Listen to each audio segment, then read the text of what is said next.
มังเอิญสำเร็จแล้วสวัสดีทุกคนครับไก่เราต้องมาเอาเชียร์เปิงก่อนนะฮะแน่ข้าวเช่านะผัดข้าวซอยครับหรือว่าผัดหมี่นะครับเนี่ย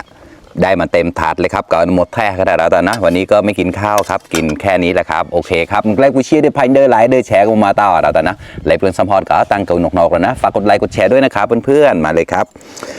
แน่แล้วก็จังเก่านะชุนปลอยปวดทับนะใส่หมูสามชั้นด้วยนะครับแล้วก็มีกระลำปีถั่วฝักยาวนะครับแล้วก็มีอันนี้ด้วยนะครับตัดเลี่ยนได้ดีมากเลยนะครับเป็นยำแตงนะอาเชนนะกกแจ่เอาไว้ถ้านะตักใส่เล็กน้อยครับได้ดูเกรมดิจุดหมวบแล้วนะจุดชิบันเอาแกลเดี๋ยวก็เพี้ยก็เลยมาครับเพื่อนๆคำโตโตหมอกตุดเต้าตาโน่นแล้วอะ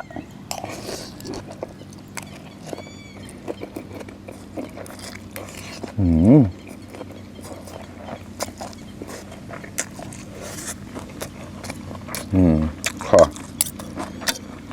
อร่อยมาก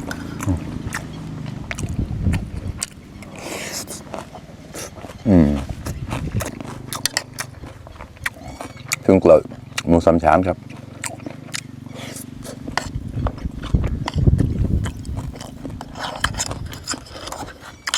อร่อยเลย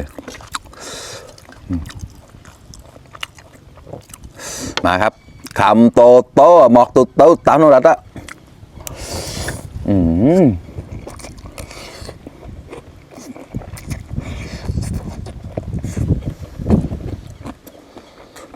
อร่อยมาก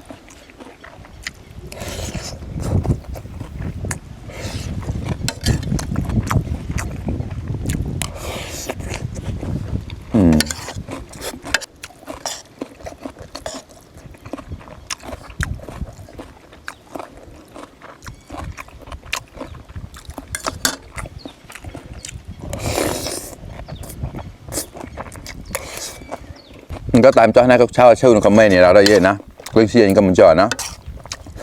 ใครเคยกินบ้างครับสำหรับคนไทยนะครับผัดข้าวซอยนะหรือว่าผัดหมี่พม่านะครับมาคอมเมนต์มาหน่อยนะครับเพื่อนๆมาครับคำโตโตหมอกตุดเต้าเต้าน้อง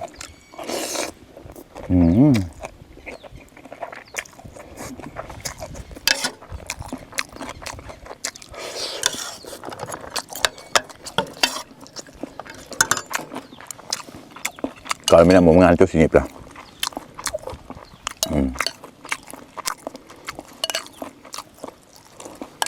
พอได้กุยอ่อนนะจะได้ไม่เลี่ยนมากครับนะก็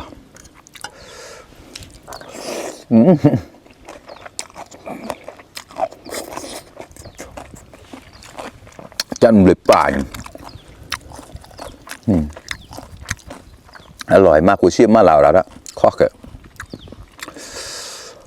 อะไรก็คำโตโตหมอกตุดเต้าเต้าน้อง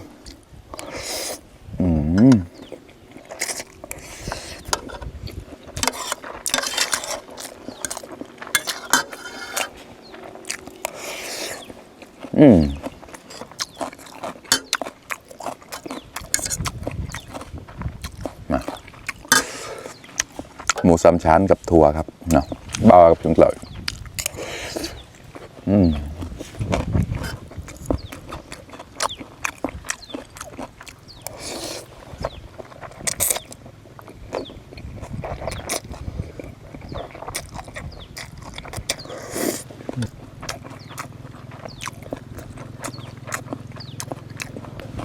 มึงเราก็เชื่อใจแม่ไปแล้วละ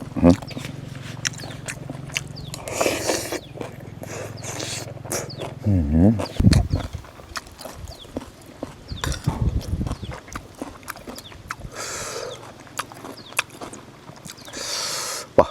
ข้อมาขนาดนั้นอร่อยมากครับเพื่อนๆมาครับคำโตโตหมอกตุดเต้าเต้าน้อง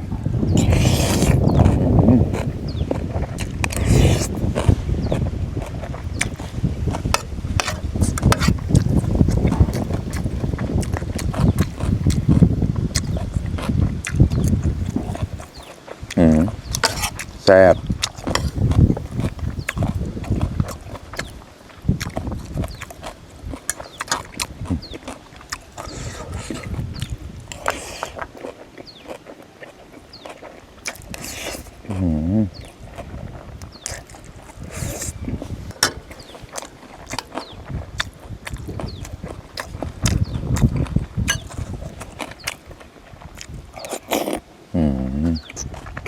เลี่ยนหรือว่าแก้เลี่ยนนะ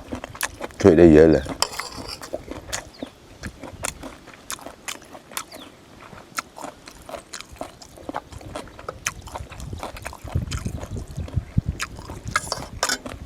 จะอร่อยกว่า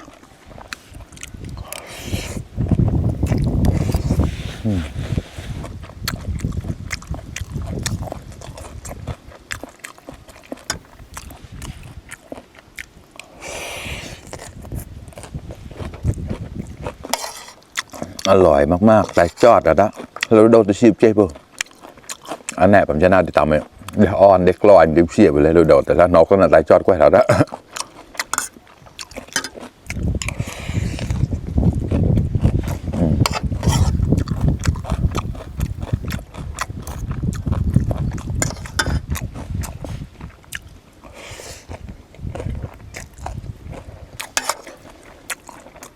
หมดผัดแล้วครับเพื่อนๆ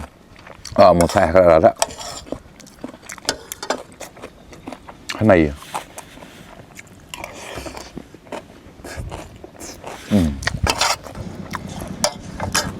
มากับเพื่อนๆคำโตโต้หมอกตุดเต้าตันหมดแล้วละ